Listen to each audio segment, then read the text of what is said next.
Hey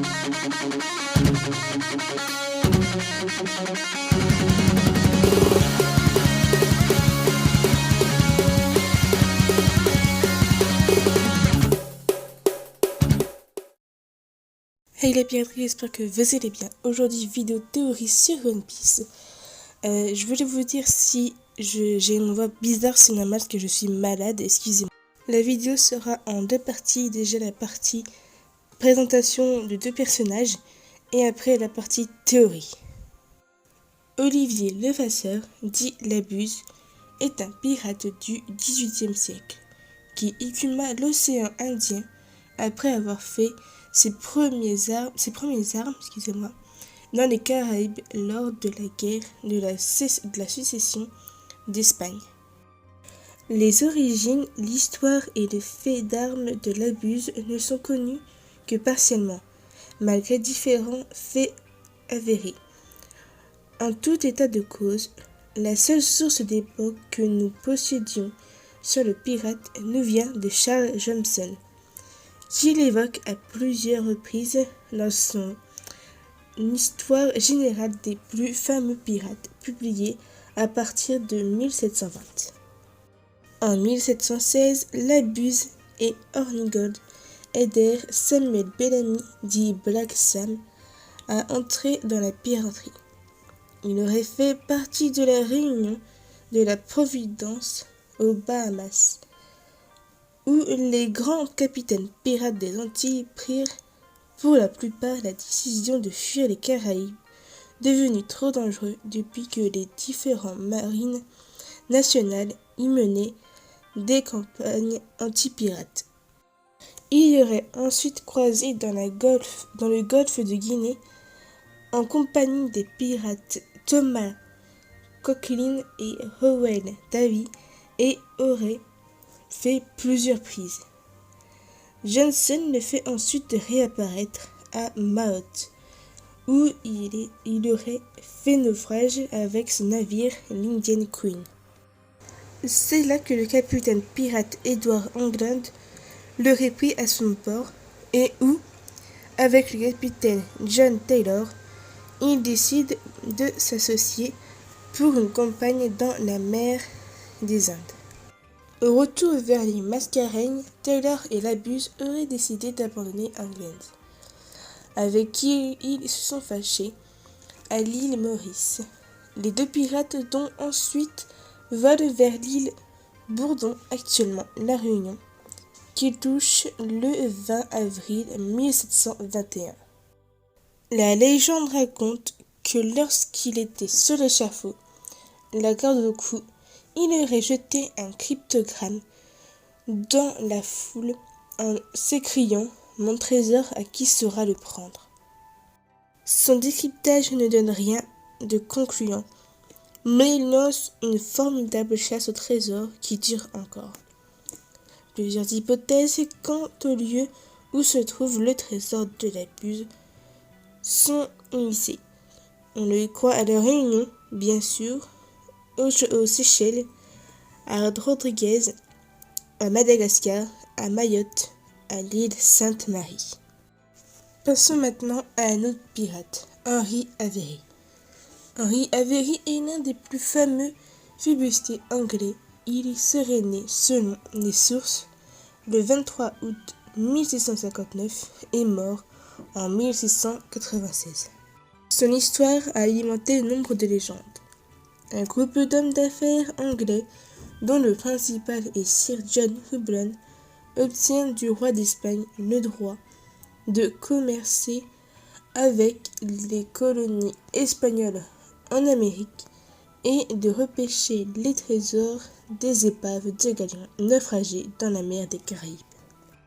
L'escadre armée à cette fin à Bristol, forte de 4 vaisseaux, est commandée par Sir Arturo O'Byrne, vint mouiller à la Corunna en Espagne.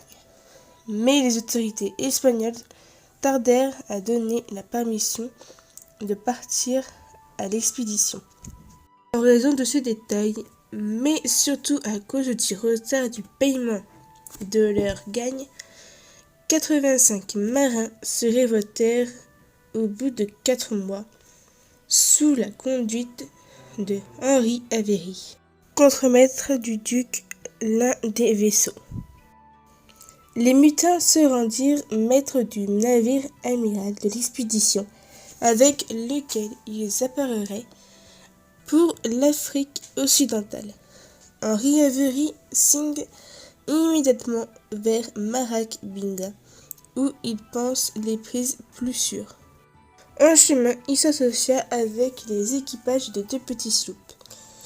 Ils font une magnifique prise, un navire de grand mogol qui transporte outre sa fille et sa suite une quantité colossale d'or et de pierres.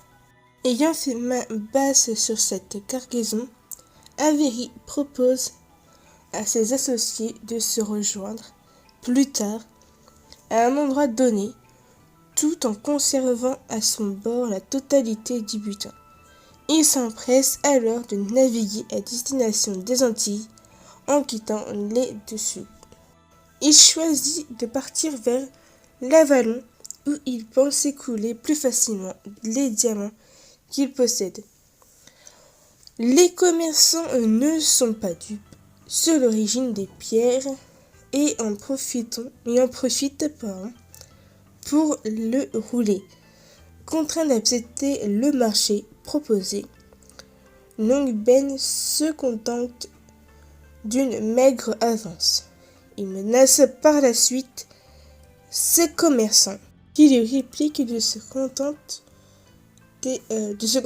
de ce qu'il a déjà reçu, car ils connaissent l'origine des diamants.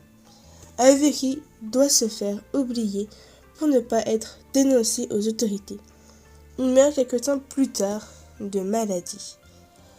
Dans le dénuement le plus total, la légende le fait épouser la fille du grand Mogol et devenir roi de Marak-Binga.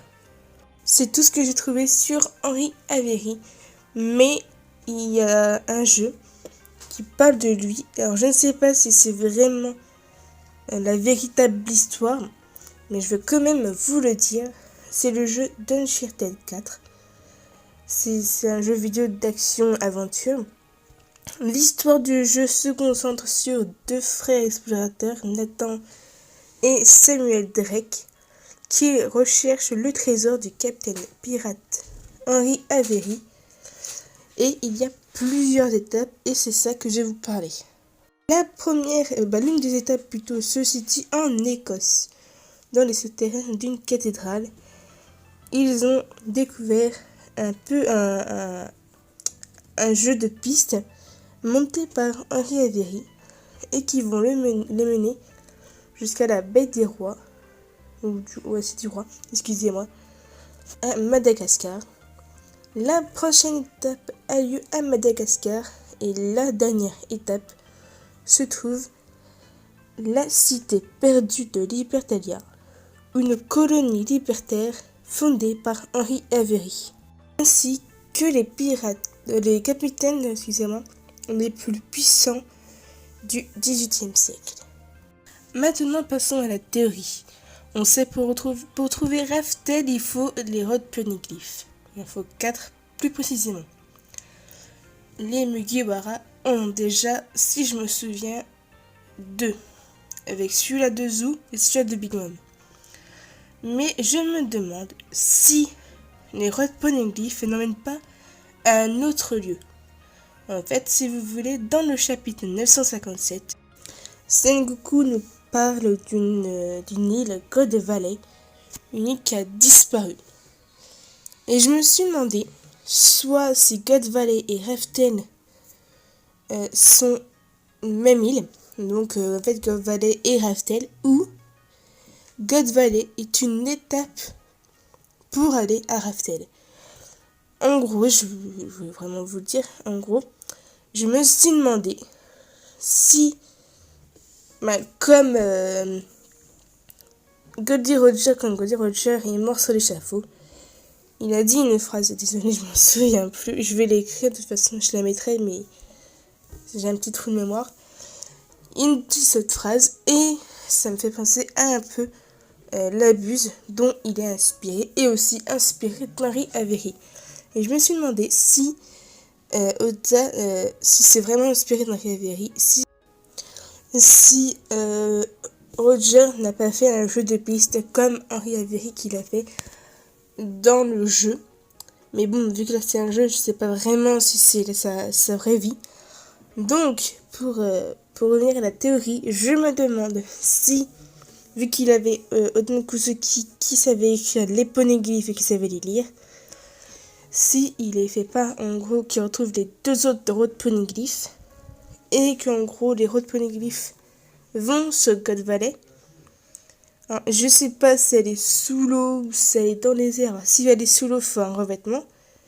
Ils cherchent, et s'ils trouvent un poneglyphe, ce serait peut-être un poneglyphe qu'on ne connaît pas encore, un poneglyphe rare, et qui donne l'emplacement en fait de Raftel.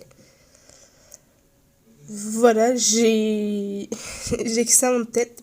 Bien sûr, si c'est l'île Céleste, qui trouve un moyen pour monter pour aller aux îles Célestes. Voilà, c'est ma théorie. Je sais, elle est pas vraiment. En fait, elle est pas vraiment comme je voulais, mais je l'ai modifiée parce que depuis le chapitre. Voilà, c'est. Et peut-être c'est pour ça aussi, c'était un poneglyphe rare qui parlait d'un trésor, de Raftel. Peut-être c'est pour ça qu'il y avait les rocks. Ou. Excusez-moi pour le petit toussement. Où il y a. Sinon. Une arme antique, l'arme antique Uranus. Peut-être qu'elle est sur God Valley, c'est pour ça que les dragons célestes sont là. J'espère que la vidéo vous aura plu. Mettez un like, abonnez-vous si ce n'est pas déjà fait. Partagez. Et si vous voulez me suivre, j'ai un Twitter, un Discord. Et je mettrai aussi le lien de Discord de la team OP. Et moi, je vous dis à plus tard pour de nouvelles aventures, Nakama.